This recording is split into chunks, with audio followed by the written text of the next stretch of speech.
ആദ്യമായി അമീറുൽ മുഅ്മിനീൻ എന്ന് വിളിക്കപ്പെട്ടയാൾ ഉമറുൽ ഫാറൂഖ് റളിയല്ലാഹു അൻഹു ആയിരുന്നു.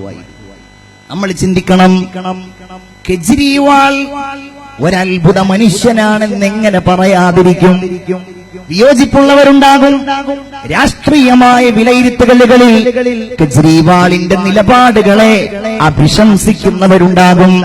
എന്നാലും എനിക്ക് തോന്നുന്നത് അദ്ദേഹം ഒരു അത്ഭുത മനുഷ്യനാണെന്നാണ്, അല്ലെങ്കിൽ അത്ഭുതങ്ങൾ കാണിച്ചയാളെന്നാണ്. പരമ്പരാഗതമായി നമ്മുടെ നാട്ടിലുള്ള രാഷ്ട്രീയത്തെ വെല്ലുവിളിച്ച് അഴിമതിക്കെതിരെ ശക്തമായ സമരം നടത്തി ഇന്ത്യയുടെ തലസ്ഥാന നഗരി കൈപ്പിടിയിലൊതുക്കാൻ ഒരു സാധാരണക്കാരനെ പോലെ കഴിയുന്ന കെജ്രിവാളിന് സാധ്യമായി. ഞാൻ പറയുന്ന വിഷയമതല്ല.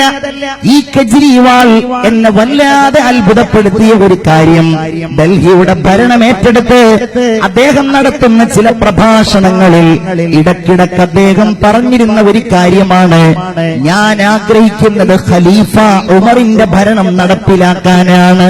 അതായത് ആരുടെ ഭരണം? അമീറുൽ മുഅ്മിനീന്റെ ഭരണം. ആര് തമസ്കരിച്ചാലും, ആര് കണ്ണടച്ചിരുട്ടാക്കിയാലും മുസ്ലിം സമുദായത്തിന്റെ ഈ നായകൻ ലോകത്ത് ചരിത്രങ്ങൾ വായിക്കുന്നവരുടെ ഇടയിൽ നിന്ന് മാഞ്ഞു പോവുകയില്ല എന്ന യാഥാർത്ഥ്യമാണ് കെജ്രിവാൾ ഈ സമൂഹത്തെ ഓർമ്മപ്പെടുത്തിയത്.